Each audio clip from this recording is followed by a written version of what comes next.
Hello, my friend, and welcome to Wisdom Trek.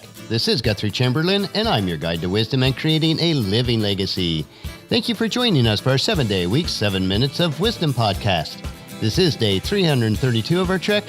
Yesterday and today, we are traveling on a trail that presents us with many choices as we consider the topic of why you always have a choice. Thank you for coming along with me on our daily trek today through life as we choose to grow in wisdom, insight, and understanding.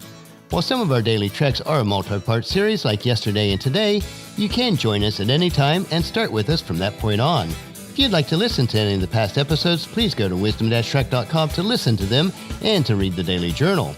You can also subscribe to Wisdom Trek at iTunes, Spreaker, Stitcher, SoundCloud, and Google Play so that the day's trek will be downloaded to you automatically. We are broadcasting from our studios at the Big House in Marietta, Ohio. On Monday, we were able to attend the funeral of my Aunt Mary. She was always special to us kids, and she and Uncle Bill were at many of our recitals, birthdays, and graduations. They always made time for us and treated us very special. Aunt Mary continued to send us birthday cards every year, and with 13 nieces and nephews and their spouses, that was quite a feat.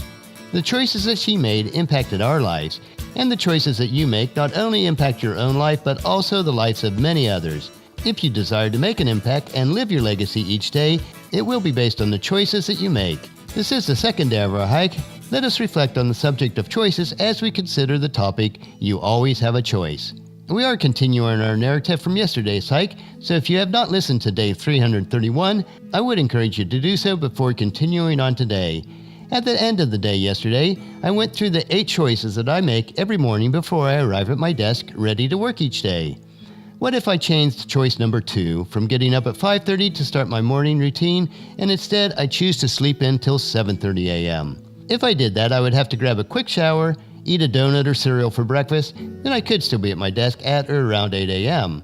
How would that choice made on a regular basis impact my life? Well, physically, I would be less fit because I was not getting a regular routine of exercise. Virtually, I'd be less fit because I'd be missing out on my daily Bible reading and devotional materials. Mentally, I would be less fit because I would not be preparing my mind with new and wholesome information each day. Nutritionally, I would be less fit, and I would probably gain weight and become less healthy because I'm not eating a wholesome breakfast.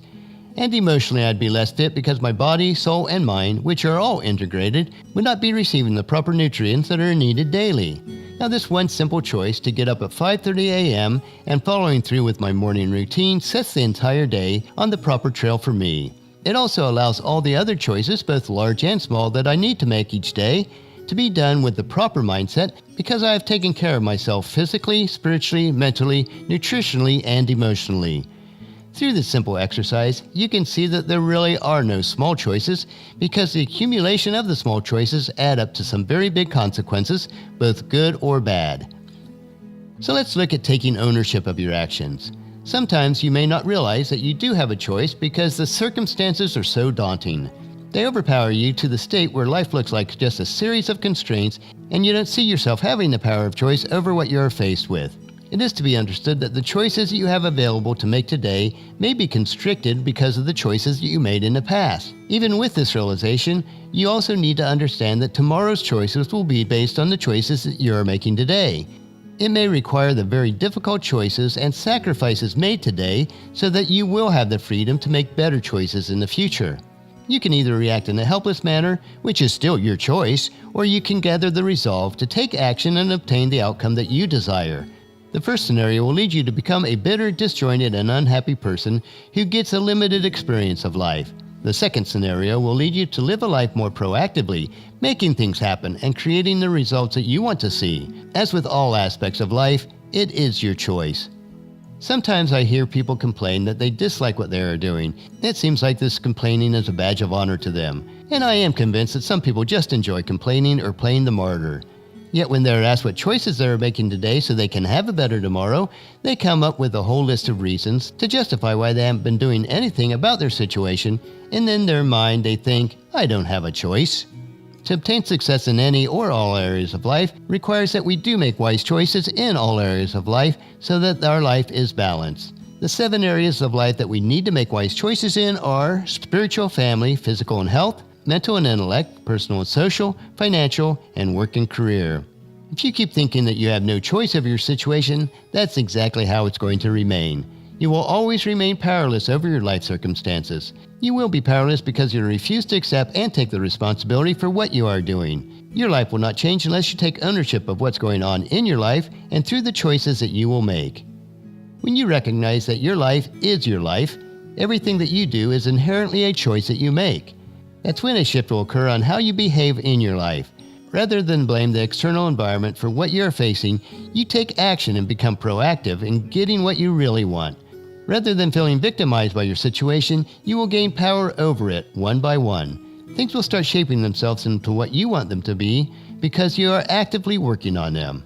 As we reach our plateau on our 2-day trek on choices, here are some questions for us to ponder. Is there anything that you are doing today that you would like to change, but you feel that you have no choice? In these cases, what are the options that you could have taken in the past but didn't for some particular reason? Do you see whatever you're doing right now is actually a choice that you made in the face of a previous circumstance? Moving forward, what is your proposed plan to get out of this difficulty?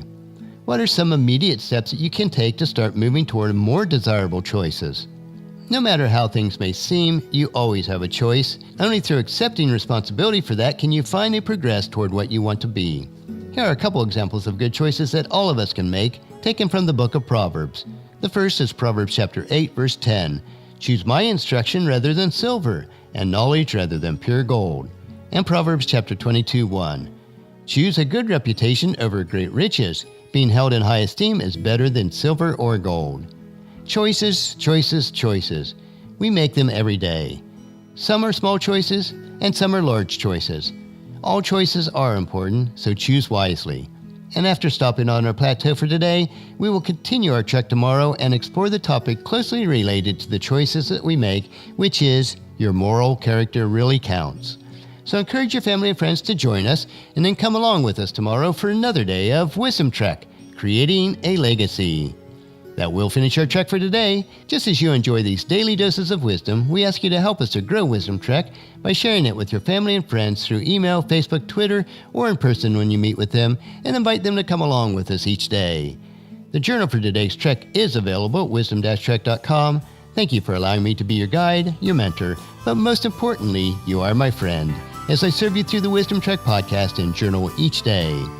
As we take this trek together, let us always live abundantly, love unconditionally, listen intentionally, learn continuously, lend to others generously, lead with integrity, and leave a living legacy each day. This is Guthrie Chamberlain reminding you to keep moving forward, enjoy your journey, and create a great day every day. See you tomorrow.